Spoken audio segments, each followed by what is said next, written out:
புனித போராளி அண்ணன் பழனி பாபா அவர்களுடைய நினைவேந்தல் பொதுக்கூட்டத்தை ஒருங்கிணைத்து நடத்துகிற நாகை சட்டமன்ற தொகுதியின் உறவுகளுக்கும், இந்த திட்டுச்சேரியில் மானத்தோடும் அறிவோடும் வீரத்தோடும் வாழ்ந்து வருகிற எம் தமிழ்ச்சாதியின் சொந்தங்களுக்கும், பிரபாகரனின் பிள்ளை சீமானின் தம்பியின் புரட்சிகரமான மாலை வணக்கம். எதற்காக புனித போராளி பழனி பாபாவை நாம் தமிழர் கட்சி கொண்டாட வேண்டும் என்று நீங்கள் நினைக்கலாம். பொதுவாக அரசியல் கட்சிகள் அந்த கட்சிக்காக உழைத்த தலைவர்களை, அந்த கட்சியை தோற்றுவித்த தலைவர்களை, அந்த கட்சியிலிருந்து நீண்ட காலம் பயணித்த தலைவர்களை கொண்டாடும். திமுக என்றால் பெரியார், அண்ணா, கலைஞர், அன்பழகன். அதிமுக என்றால் பெரியார், எம்ஜிஆர், அண்ணா, ஜெயலலிதா. இப்படி அந்த கட்சியை தோற்றுவிக்க, அந்த கட்சியின் தத்துவமாக மாறி இருக்கிற தலைவர்களை மட்டுமே கொண்டாடுகிற கட்சிகளுக்கு மத்தியில் தமிழ்நாட்டில் ஒரே ஒரு கட்சி தான் இந்த இனத்திற்காகவும், மொழிக்காகவும், பண்பாட்டிற்காகவும், கலாச்சாரத்திற்காகவும் யார் யாரெல்லாம் போராடினார்களோ, உயிரிழந்தார்களோ அவர்கள் எல்லோரையும் போற்றுகிறது. அண்ணன் பழனி பாபாவை மட்டுமல்ல, கண்ணியமிகு காகிதம் எழுத்தவர்களை, தெய்வ திருமணார் முத்துராமலிங்க தேவர் அவர்களை, தீரன் சின்னமலை அவர்களை, அழகுமுத்துக்கோனை, வெண்ணிக்காலடியை, சுந்தரலிங்கத்தை, வேலுநாச்சியாரை, சீபா ஆதித்தனாரை, மறைமலை அடிகளை எல்லோரையும் கொண்டாடுகிற, எல்லோரையும் போற்றுகிற ஒரே கட்சி அது நாம் இருக்கிற நாம் தமிழர் கட்சி மட்டும்தான். பழனி பாபாவுக்கும் நாம் தமிழர் கட்சிக்கும் என்ன சம்பந்தம்? இன்றைக்கு எங்களுடைய அண்ணன் செந்தமிழன் சீமான் பேசிக்கொண்டிருக்கிற அரசியலை, நாம் தமிழர் கட்சி பேசுகிற அரசியலை 20 ஆண்டுக்கு முன்பு இந்த நிலத்திலே பேசிய தலைவன் நம்முடைய அண்ணன் பழனி பாபா. எனக்கு பழனி பாபா ரொம்ப பிடிச்சது தெரியுமில்ல, கோபிச்செட்டிப்பாளையத்தில் கூட்டம், பழனி பாபா பேசுவதற்கு தடை. அன்னைக்கு ஜெயலலிதாவுடைய ஆட்சி, 144 தடையே ஜெயலலிதா போட்டுச்சு. 144 தடை போட்டா மக்கள் கூடக்கூடாது, அதான் வழக்கம். உடனடியாக இவர் என்ன பண்றாருன்னா, நம்மளா இருந்தா 144 தடை போட்டிருக்கா, அந்த ஊருக்கு போக மாட்டோம், போனாலும் காவல்துறை விடாது. 144 தடை போட்டுக்கு மக்கள் தானே வரக்கூடாது, 100 எருமமான கூப்பிடுங்கிறாரு. 100 எருமமான கூப்பிட்டு எருமமான பொருள் தடல நிப்பாட்டுறாரு, மேடையை போடுறாரு. ஒத்த ஆளு மைக் செட்டுக்காரரு அண்ணாச்சி மட்டும்தான் பேசுறாரு. என்ன தெரியுமா பேசிருக்காரு? ஒரு எரும மாடு, எந்த எரும மாடு இந்த கூட்டத்துக்கு வரக்கூடாதுன்னு சொல்லி தடை போட்டிருக்கு.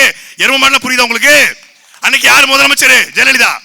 ஒரு எரும மாடு, எந்த எரும மாடு இந்த கூட்டத்துக்கு வரக்கூடாது தடை போட்டிருக்கு, அதனால எரும மாடு நான் ஓன்ட்ட பேசுறேன், எந்த எரும மாட்டையும் பேச முடியலன்னு ஒரு எரும மாடு தடை போட்டதுனால ஓன்ட்ட பேசுற எரும மாடு நீயாவது கேளுன்னு சொல்லி 1 மணி நேரம் இந்திய அரசியல் பேசிருக்காருங்க. எரும மாட்டு எரும மாட்டை பத்தி பேசல, இந்திய அரசியல், திராவிட அரசியல், தமிழ் தேசிய அரசியல், இஸ்லாமிய அரசியல் எல்லாத்தையும் 1 மணி நேரம் எரும மாட்டுக்கிட்ட. அப்படிப்பட்ட ஒரு புரட்சிக்காரன் நம்முடைய அண்ணன் பழனி பாபா. அவர்கிட்ட ரொம்ப எனக்கு அதை தாண்டி பிடிச்சது என்ன தெரியுமில்ல, வெளிப்படை தன்மையோடு இன்றைக்கு தமிழ்நாட்டுக்கு சிறுபான்மை மக்கள் என்று சொல்லப்படுகிற, திமுகவால் வஞ்சிக்கப்படுகிற இஸ்லாமியருக்கு யார் எதிரி, யார் துரோகின்னு பட்டவர்த்தனமா சொன்னாரு.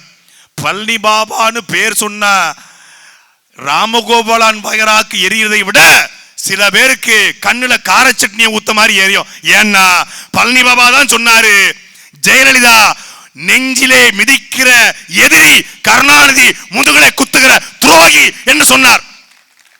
நீ இஸ்லாமியராக இருந்தால் உன்னை அடிப்பான், நீ தமிழனாக திமின்று நின்றால் உன்னை எவனாலும் வீழ்த்த முடியாது என்று இஸ்லாமியர்களுக்கு தமிழ் தேசியத்தை விதைத்தார். அதனாலேயே கண்ணுல கார சட்னி காரக்குழம்பு ஊத்துற மாதிரி கொஞ்சம் லைட்டா எரியும், ஃபயர் வரும். ஏன்னா உண்மையை உடைச்சு பேசினாரு. கருணாநிதிக்கு ஜெயிக்கணும்னு முடிவு பண்ணிட்டா அவன் குஷ்பு கூட கூட்டணி வைப்பான் என்று குஷ்பு அரசியலுக்கு வர்றதுக்கு முன்னாடியே பேசினவர் கூட ஒரு வார்த்தையும் சேர்த்து பேசினாரு. அதை நம்ம இப்ப சொல்ல முடியாது. வேணும்னா யூடியூப்ல பழனி பாபா அபவுட் கருணாநிதி அப்படின்னு இருக்கு, கேட்டு ரசிச்சு கேட்டுக்க. நாட்டுல அரசியல்வாதிகள் செய்கிற அயோக்கியத்தனங்களை, மக்களை எப்படிலாம் ஏமாத்துறான், பொய்யா புடுறான்டா.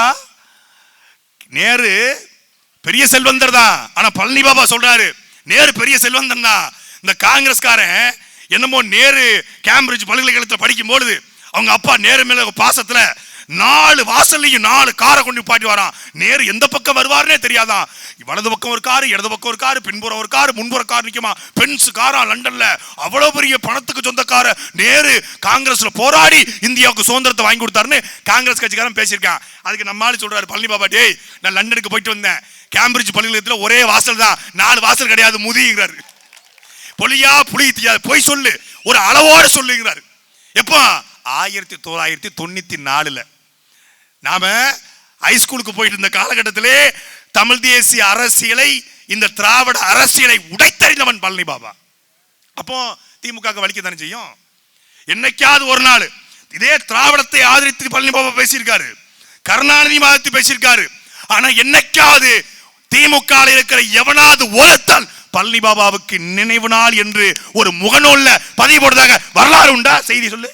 எவனாவது ஒருத்தன் போட மாட்டான். ஏன்னா சாகும் நொடியில ஒட்டுமொத்தமான தமிழ் குடிகளையும் இணைத்து இந்த திராவிடத்துக்கு மாற்றாக மாபெரும் அரசியலை கட்ட வேண்டும் என்று நினைத்தவர் திராவிடமாவது மயிராவது மட்டையாவது என்று பேசினார். அதனால ஒருத்தன் போட மாட்டான். ஆனா அவர் பேரை சொன்னாலே யாருக்கு எரிதோ இல்லையோ, முட்டி கொடுத்து முட்டி தேஞ்சு போன முல்லாக்களுக்கு எரியும். முல்லாக்கள் உங்களுக்கு புரியுதுல? 2.5 வருஷம் ஆச்சு. அது மோடியை எதுக்குறோம்னா ஒரே ஆளு எங்க தளபதி ஸ்டாலின் மட்டும்தான். எங்க சின்னவர் போட்ட போடல ஊப்பியே அதிர்ந்துருச்சு. ஊப்பி அதிரலடா, சின்னவர் போட்ட போடல இந்தியா கூட்டணியே அதிர்ந்து போச்சுடா, சுக்கா உடைஞ்சு போச்சுடா.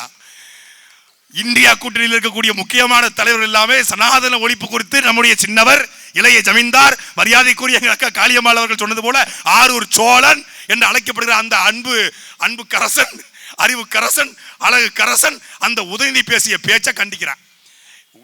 சொல்றான் பாருங்க, இந்தியா கூட்டணி பஞ்சாப்ல ஆம் ஆத்மி காங்கிரஸ் ஆதரிக்காதான். மேற்கு வங்காளத்தில் திரிணாமுல் காங்கிரஸ் கூட கூட்டணி கிடையாதான். கேரளாவில் காங்கிரஸ் கம்யூனிஸ்ட் காங்கிரஸ் கூட கூட்டணி கிடையாதா. ஆனா இந்தியாவில் இவை எல்லாம் சேர்ந்து கூட்டணியா. வீட்டுக்குள்ள எங்க அம்மா விட மாட்டேன், என் தங்கச்சி விட மாட்டேன், எங்க பெரியம்மாவை விட மாட்டேன், சித்தியை விட மாட்டேன், என் மதினிமாரை விட மாட்டேன், என் அனந்தமே விட மாட்டேன், யாருக்கும் என் வீட்டுக்குள்ள சோறு விட மாட்டேன். ஆனா வெளியே எங்கேயாச்சும் சாப்பிட்டா ஹோட்டல்ல சாப்பாடு வாங்கி கொடுப்பேன். ஆட பரதேசி பயல. இதுக்கு பேர் என்ன? வெளியே பார்த்தா ஹலோ அவர் யூ சூப்பரா இருக்கீங்க, என் பொண்டாட்டி பார்க்குறேன் அப்புறம் வரேன். இதுதான் இந்தியா கூட்டணி. அதுவும் உதயநிதி ஸ்டாலின் பேசின பேச்சுல இந்தியா கூட்டணி அது மண்டியா கூட்டணியா மாறி போச்சு. மோடியினுடைய ஆட்சி 9.5 ஆண்டுகள் ஆட்சி ஆக மோசமான ஆட்சி. அது சின்ன பிள்ளைக்கும் தெரியும். இது சொல்றதுக்கு ஸ்டாலினோ சின்னவரோ ஆளூர் சானா வாசோ கௌதமனோ தேவையில்லை. இதை சொல்றதுக்கு எல்லாருக்கும் தெரியும். பெட்ரோல் டீசல் விலை உயர்வு, வேலையில்லா திண்டாட்டம், விவசாயிகள் திண்டாட்டம், நாடு முழுக்க மோசமான திட்டம், மத பிரச்சாரம், இஸ்லாமியர்களை அடித்து விரட்டுவது, மாட்டுக்கறி சாப்பிட்டால் அடிப்பது, ஹிஜாப் போல அணிந்தால் அடிப்பது, மணிப்பூர் கலவரம் எல்லாருக்கும் தெரியும்.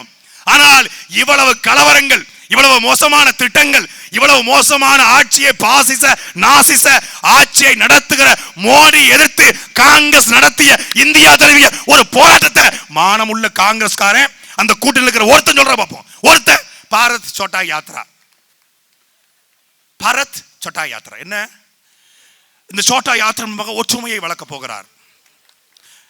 தயிர், வெங்காயம், கல்லுப்பு,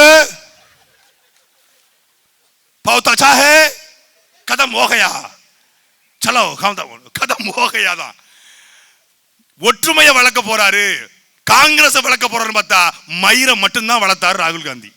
மயிர்னா தப்பா எடுத்துக்காதீங்க, மயிர் என்பது தூய தமிழ் சொல்லு. நம்ம கேசம் முடி அப்படின்னு வேற மொழியில பேசுறோம். மயிருங்கிறது கெட்ட வார்த்தை கிடையாது. ஹலோ மயிர் எப்படி இருக்க அப்ப நம்ம யாரையும் கேட்கலாம். ஏன்னா மயிர் உண்மையிலே புனிதமான சொல்லுங்க. அந்த மயிரை புனிதமா இருக்க போய் தான் வேளாங்கண்ணிக்கு கொடுக்குறாங்க, திருப்பதிக்கு கொடுக்குறாங்க, திருத்தணிக்கு கொடுக்குறாங்க, பழனிக்கு கொடுக்குறாங்க, திருப்பரங்குன்றத்துக்கு கொடுக்குறாங்க, திருச்செந்தூர் கொடுக்குறாங்க, மாரியம்மனுக்கு, எசக்கியம்மனுக்கு, பேச்சியம்மனுக்கு, வெக்காளி அம்மனுக்கு, சமயபுரத்தாளுக்கு வளர்த்து சடதரையா கொண்டு போய் கொடுக்கிற புனிதமான சொல்லி யாரையும் திட்டலாம். ஹலோ திமுக மயிர்களே, நான் புனிதமான சொல்லதான் சொல்றேன், தப்பா சொல்றேன். திராவிட மயிரேன்னு கூட நீங்க திட்டுங்க, தப்பு கிடையாது. மயிருக்கு நீங்க வழக்கே போட முடியாதுங்க, போட முடியாது. ஏன்னா எதுக்கு வழக்கு போட முடியும், எதுக்கு வழக்கு போட முடியும் காவல்துறைக்கு தெரியாது. அந்த காவல்துறையால் 11 வழக்கு வாங்கின எனக்கு தான் தெரியும். இந்த ஆட்சியில 2.5 ஆண்டுகள் ஆட்சியில 11 வழக்கு. எதை பேசணும் எதை பேசக்கூடாது, அது எப்படி பேசணும், எப்படி பேசி லைட்டா கட் ஆகணும், எங்க ஜெர்க் ஆகணும், எல்லாத்தையும் கற்றுக் கொடுத்துட்டாங்க. உண்மையில தமிழ்நாடு காவல்துறையினர் ரொம்ப வியந்து பாராட்டுறேன். தமிழ்நாடு காவல்துறை இன்ஸ்பெக்டர், குறிப்பா இந்த சைபர் கிரைம் இன்ஸ்பெக்டர் பூராத்தையும் சினிமா எடுக்க அனுப்பணும்னா வெற்றிமாறலாம் தோத்துருவாருங்க.